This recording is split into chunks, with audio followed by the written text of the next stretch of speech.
Hi, everyone, and welcome to the Sun Devil Source podcast presented by Jones Auto Centers. Gabby Chernoff and Chris Cartman with you. A very good morning for all Sun Devil fans after a pretty tumultuous couple of weeks for ASU fans with the amount of uncertainty surrounding Kenny Dillingham.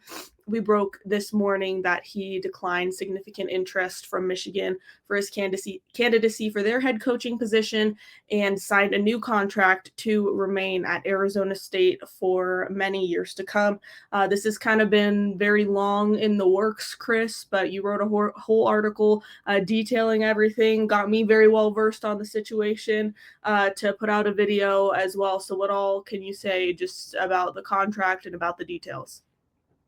Yeah, so we reported about a week ago, right, that ASU and Dillingham were close on a new contract that amended some details, and there was a little bit of a gap there on one major issue, which was how to accomplish the longevity piece that Dillingham had talked about.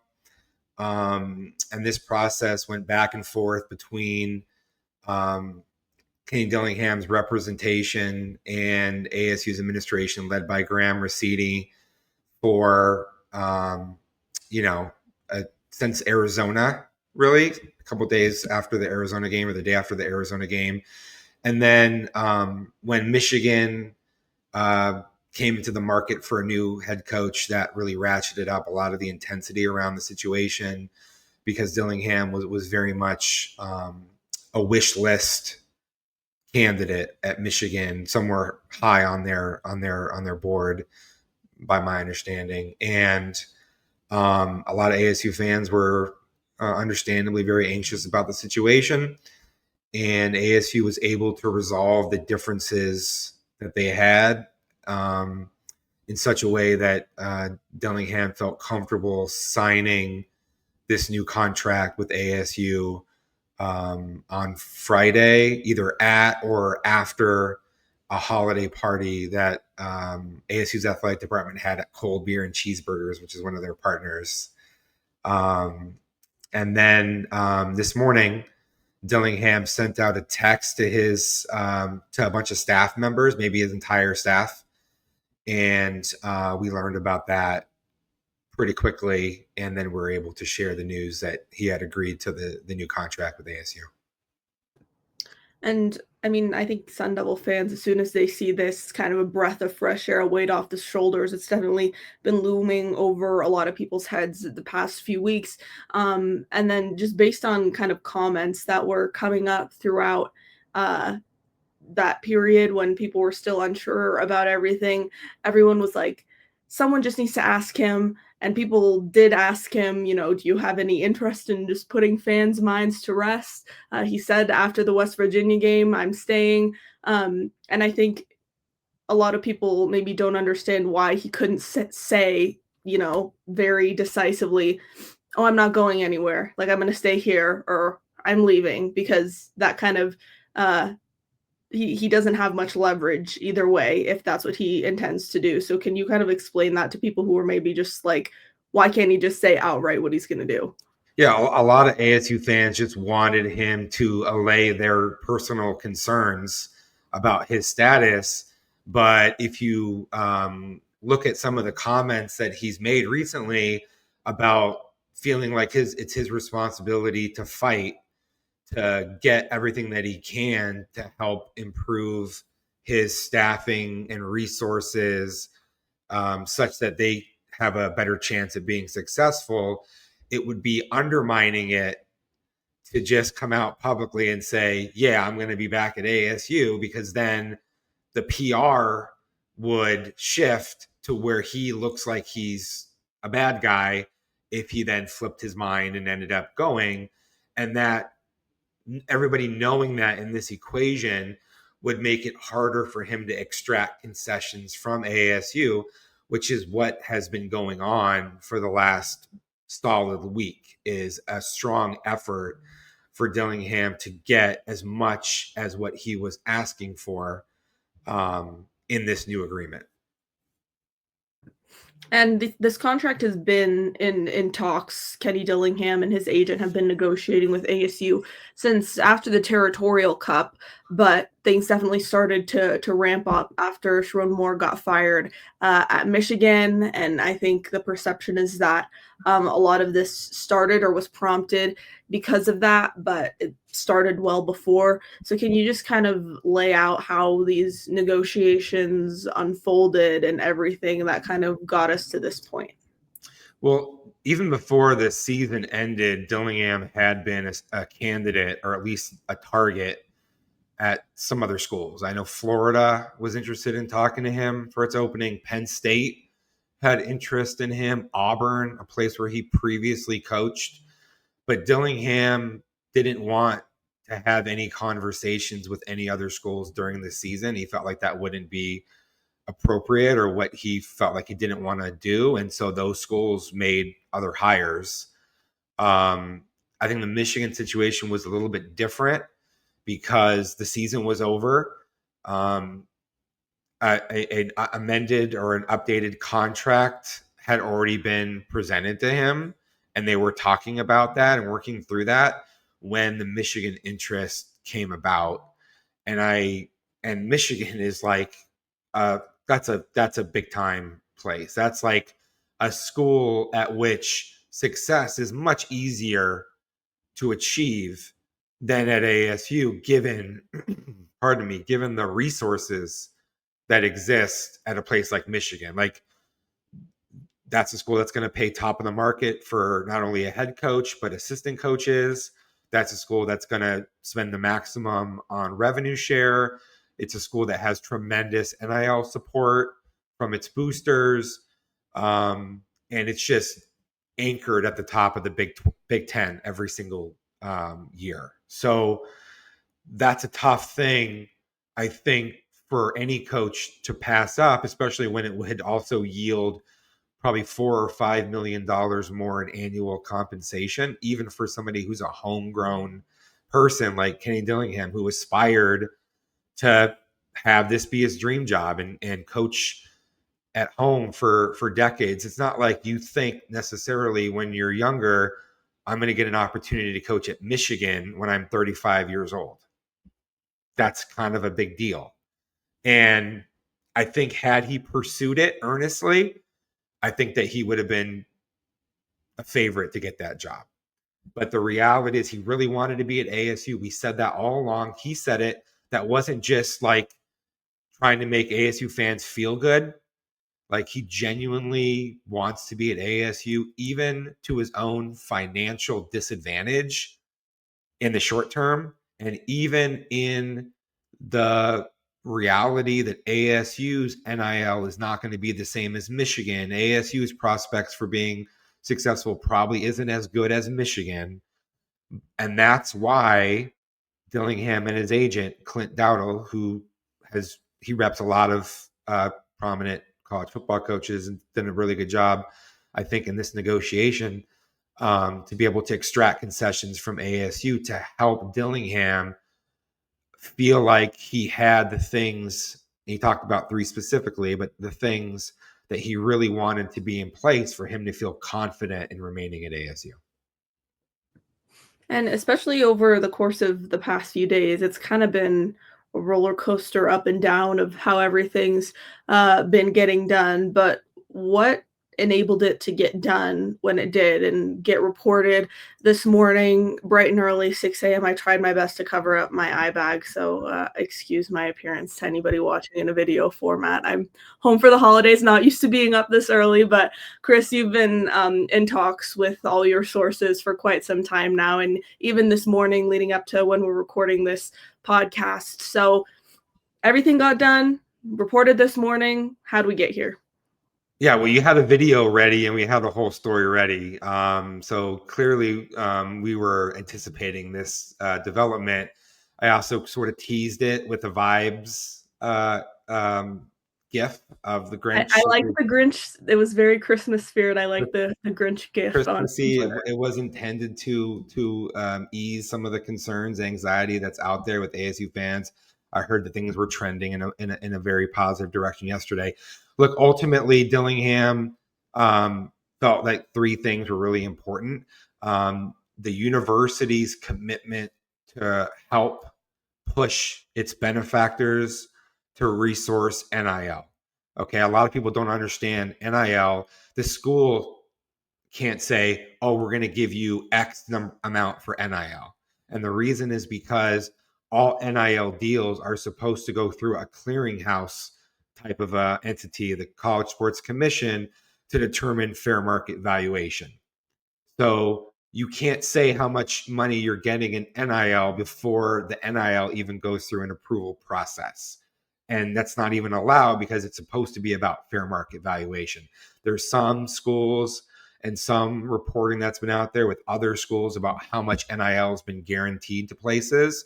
That's a circumvention of the rules that everybody's supposed to be agreeing to. And maybe even some schools are just refusing to sign the agreement with to adhere to the House settlement regarding the CSC's oversight of NIL, and that's a whole nother thing.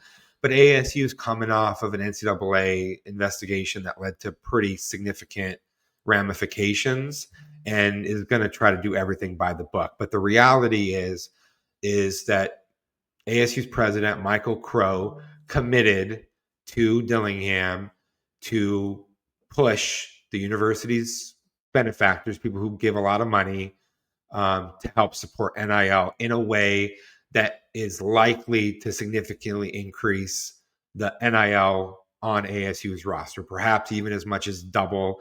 I think last year when the team won the Big 12 championship, it was around $4 million. A lot of other schools that were in the CFP were around $20 million or more. So that's a huge gap. And even this year, that NIL number didn't really go up that much. And that's even with Sam Levitt making a lot of money. And by the way, that's in addition to the rev share money, which all schools are giving for the first time this year in the fall, which at ASU, I think is around 13.5 million. So it's like 13.5 million, maybe another 5 million in NIL or so. You had, so that's less than 20 million. You had reporting out there about Texas Tech having nearly 30 million on its roster, or maybe even more than that. And a bunch of other schools are that are the blue blood, the upper echelon schools are in that same amount. And it seems like the cost is going up. In fact, Dillingham said that himself, is that he believes this year it's gone up more than in the past, that things are changing more with more money pouring in than in the past. And so if that is the reality that you're dealing with, it's understandable that my analogy would be like, this is kind of like Major League Baseball, where you have some rosters that cost twice as much as other rosters. It's not a coincidence when the Dodgers and the Yankees are playing deep into the playoffs, right? Like they spend the most money on their rosters. That's how it happens. And then other teams, the Royals and the A's and the Pirates and whatever, the Marlins, like they have a much harder time getting into the postseason than going deep into the postseason.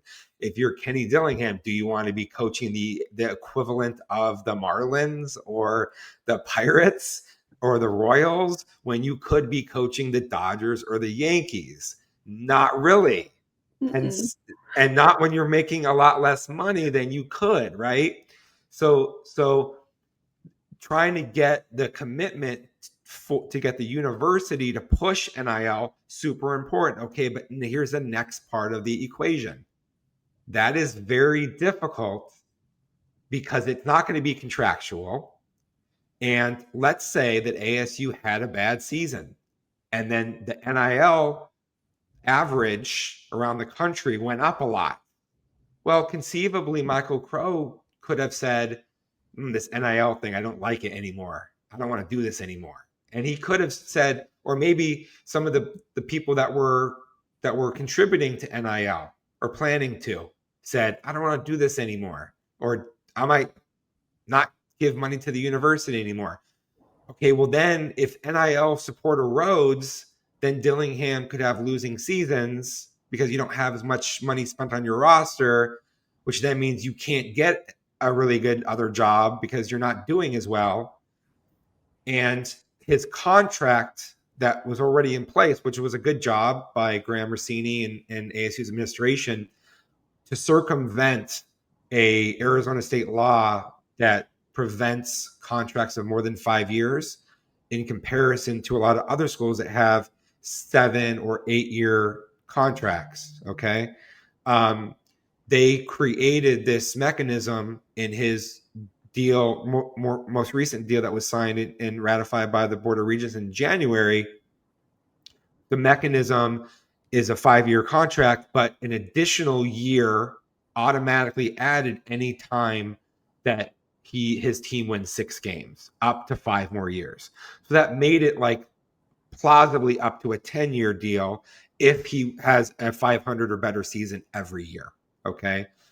But the challenge of that, though, is that even that doesn't really lock in the university, like to use a poker analogy, to be pot committed.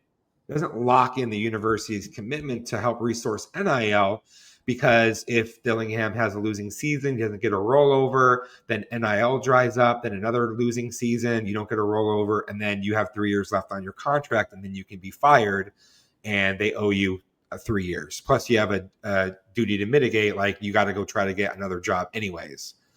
And so the way that they were able to resolve this, which I think was the biggest sticking point in the contract negotiations, was that they reduced the number of wins that are needed to roll over an additional year on his contract from 6 to 3. And what that then does is, of course, he should win 3 games every year. You got 3 non-conference games. You're going to play, 2 lower level schools in most cases, right? You're playing East Northwest State University like on 2 of the games. So, if he doesn't win 3, I mean, nobody's going to be like saying that Kenny Dillingham should be keeping his job anyway. So, but if he gets 3 or more, then this contract becomes roll over to 10 years. Okay.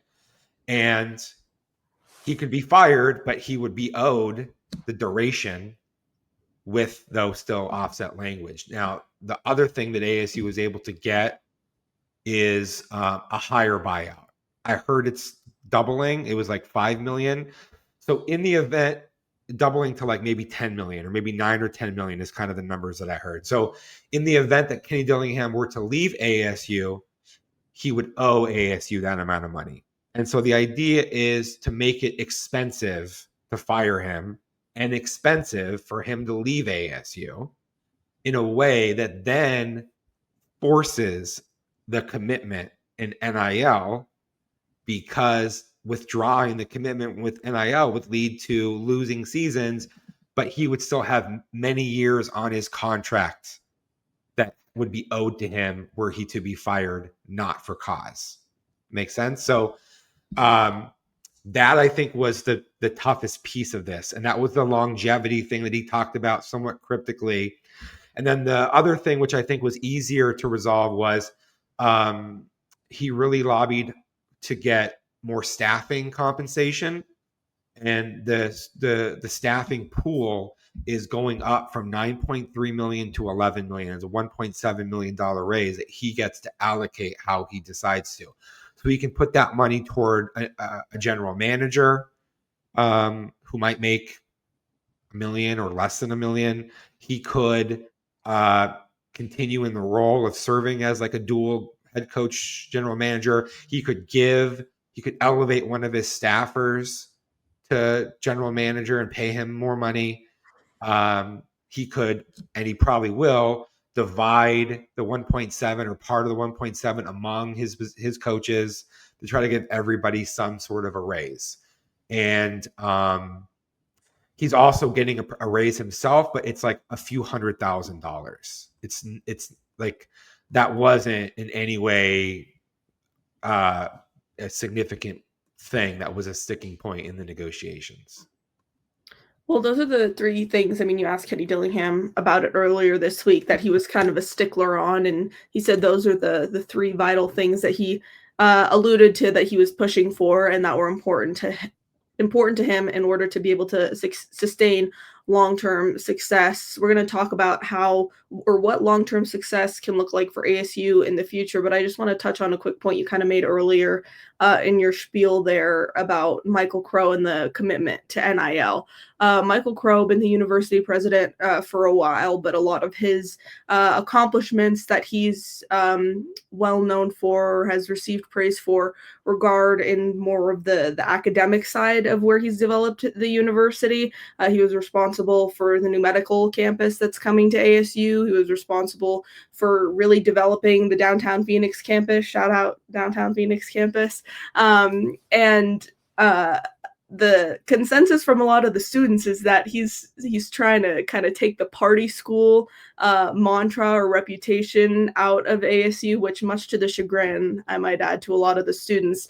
But now with this new NIL and how the kind of landscape is already changing, what does that say just about Michael Crow's commitment as a guy who hasn't, been known for investing a lot of his time and his energy into the athletic department at ASU to, invest these resources into the football program and NIL in an era where so many people and so many schools are trying to circumvent the rules, but ASU is still kind of facing or dealing with the ramifications of the Ray Anderson and the Herm Edwards era? Yeah, I think reputationally, Michael Crow, as I wrote in a column just within the last few days, that advocated for ASU getting a deal done with Kenny Dillingham because I saw it as a legacy defining opportunity. Michael Crow's done a phenomenal job since 2002, I believe, of as ASU's president. Um, as responsible as anybody for the revitalization of downtown by bringing the universities, some of the university elements, schools, downtown, Cronkite Law School, etc. And I think the reputation that ASU has established, 11 straight U.S. News and World Report, most innovative, has been dramatically elevated by Crow. But there's been a reasonable assessment that he hasn't really been all in on driving success in revenue sports at ASU. I mean, ASU has 26 varsity sports, more than any other Big 12 school, and more scholarship athletes than any Big 12 school. It just expanded its scholarship to the maximum degree as part of the House settlement. So there's always been an interest in helping to promote a big tent in athletics that matches the university, which has record enrollment nationally, right? But the thing about that though is almost all those sports lose money. And football is the only sport that really makes money. And so the profits that were made by football were being spread around. And it's hard to overcome that if you're staying within the confines of an athletic department budget that is only spending what you generate. That makes it very difficult. And so about a year and a half ago or so, they changed their way that athletics it works within the university system. It had been an auxiliary enterprise, which was its own thing, and then that needed to be subsidized in a lot of cases by the university, and that was on the books and all this stuff. Well, they got rid of that. They incorporated the athletic department into the broader university.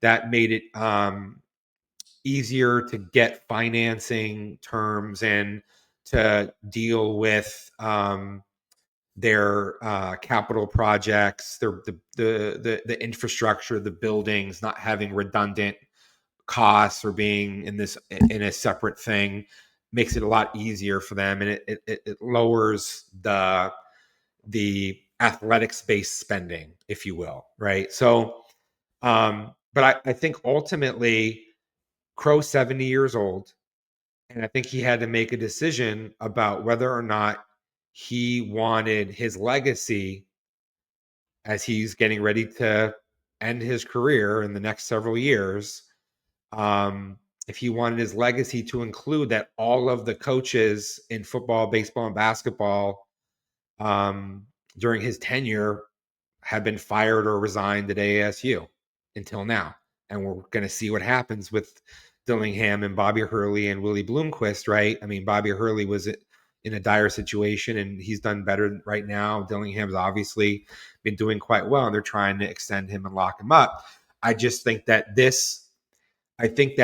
for Crow to even hire Dillingham, the youngest coach in the country when that happened, and somebody who had no head coaching experience previously, given Crow's track record, I think that in and of itself represented the innovation that Crow aspires to have as a university.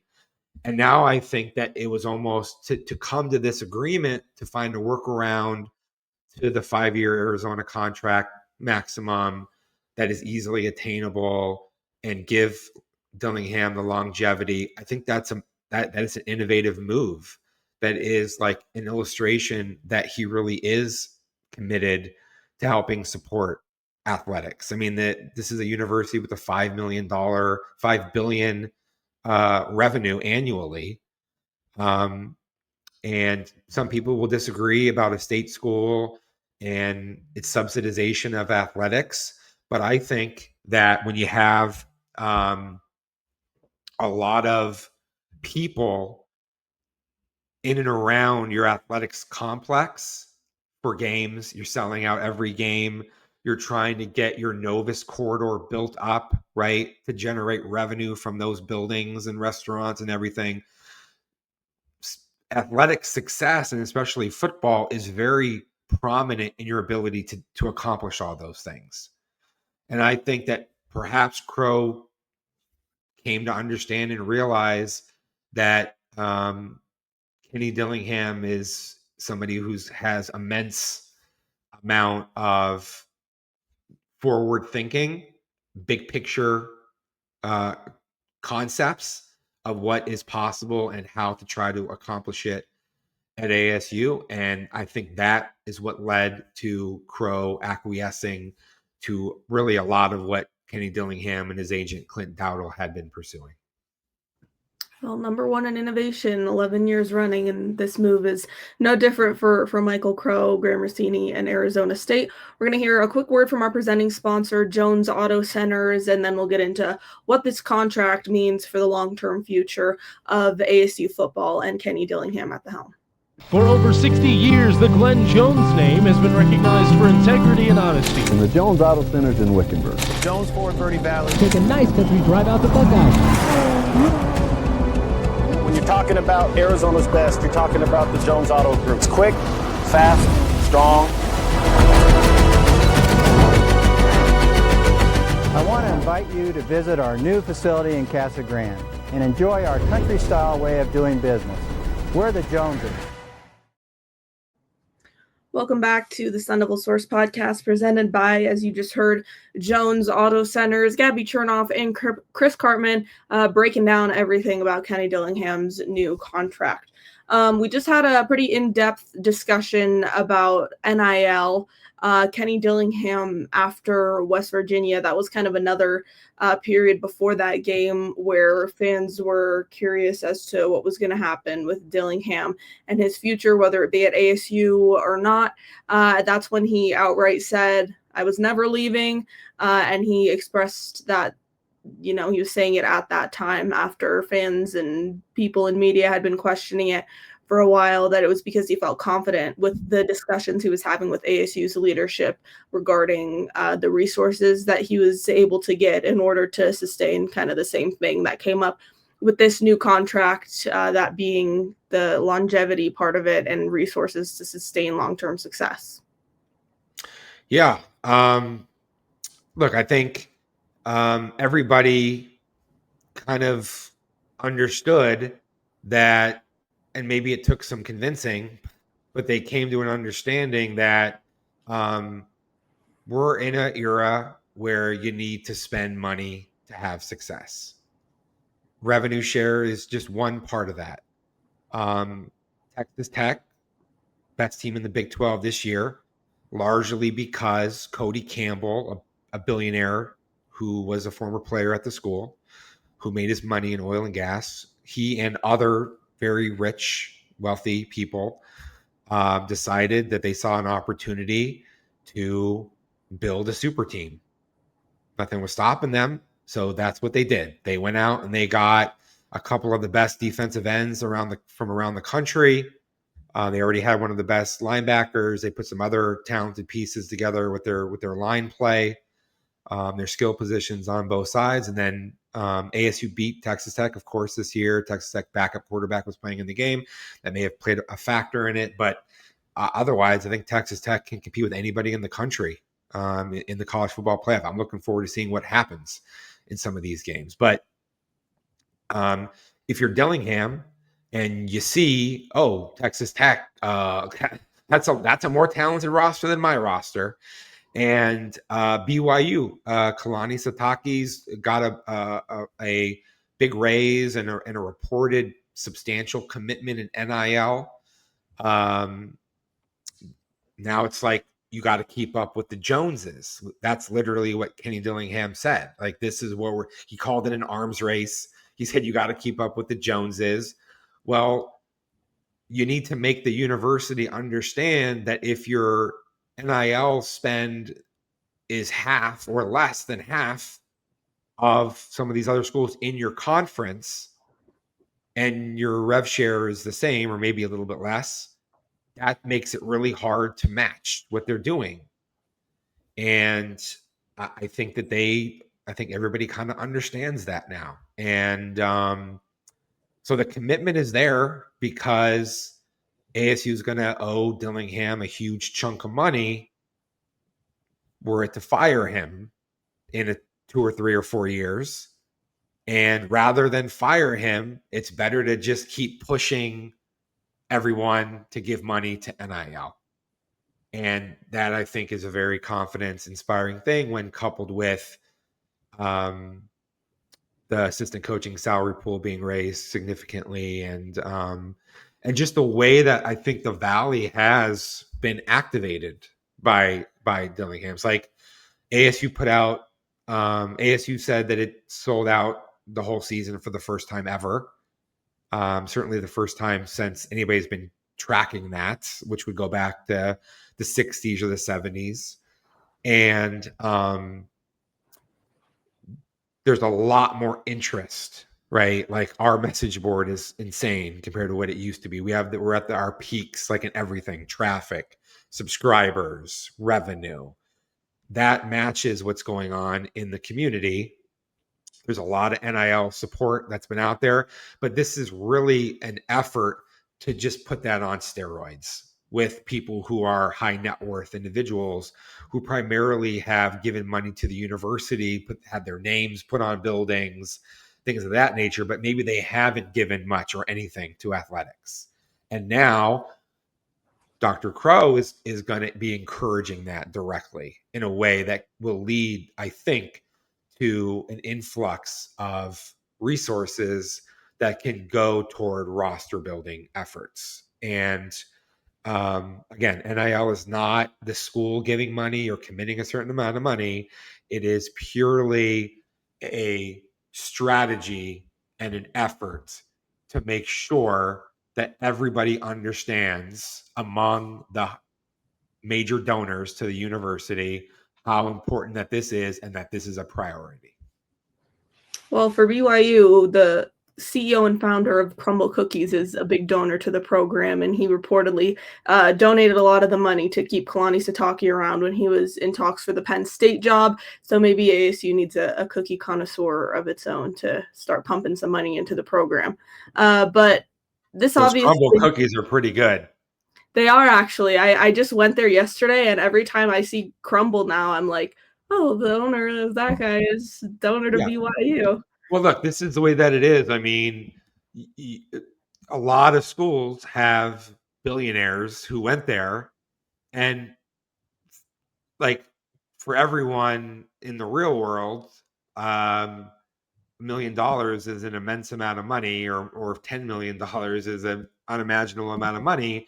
And for some of these people, that's the amount that they spend on jet fuel and having the homes that they're not at being maintained and kept up. So it's not even something that a lot of those people even feel in their day-to-day lives, to have $5 or $10 million less a year if you're a billionaire. So if sports matters a lot to you, your alma mater, which it does to a lot of these people, that's for that emotional satisfaction and seeing the entire fan base know what you've done to contribute to that. There's a big emotional return on investment for a lot of people that is a lot tougher maybe if it's purely a cost benefit analysis of NIL. Well, this obviously, I mean, the Valley is very fond of Kenny Dillingham. All of his players speak very highly of him whenever they're asked about him. I don't think I've ever heard anybody really say a bad word about him or give a bad consensus. So that has to have some sort of impact on ASU's portal efforts. It was, they had to replace 2/3 of their starters right at the conclusion of the season just with seniors. And now several other starters have declared for the NFL draft. So ASU has to find new players at just about new starters at just about every position. Kenny Dillingham said, obviously they're going to 100% get a new quarterback out of the portal with Sam Levitt transferring. So what does his, now concrete staying at ASU do for ASU's portal efforts and their hopes and, some of the players that they're trying to target? Yeah. I think they'll do well.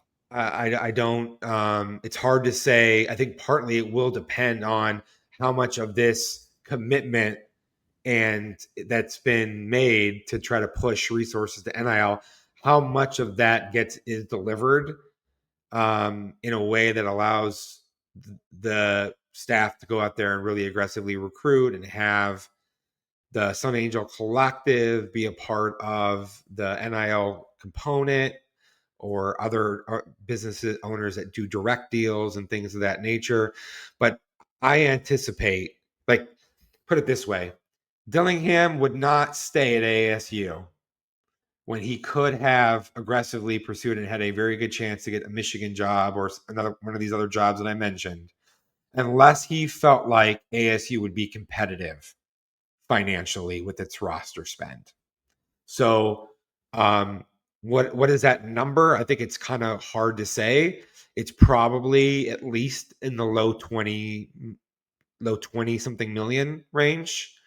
When you have other schools that I know are going to be at 25 or 30 million next year, including in the Big 12, Texas Tech.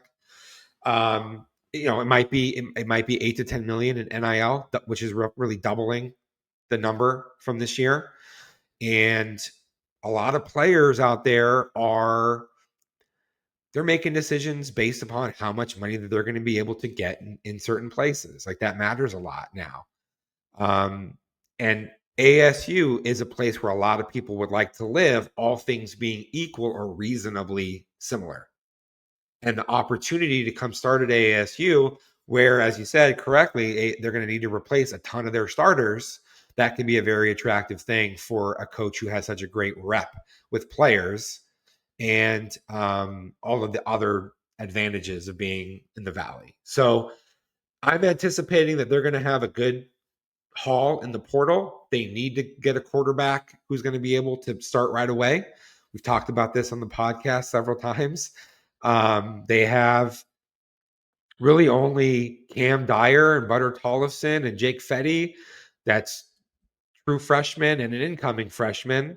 Dyer's had some good practices during bowl season. That's intriguing, but not to the point where you could say, oh, this guy is going to be ready to start for ASU next year. You just cannot say that right now.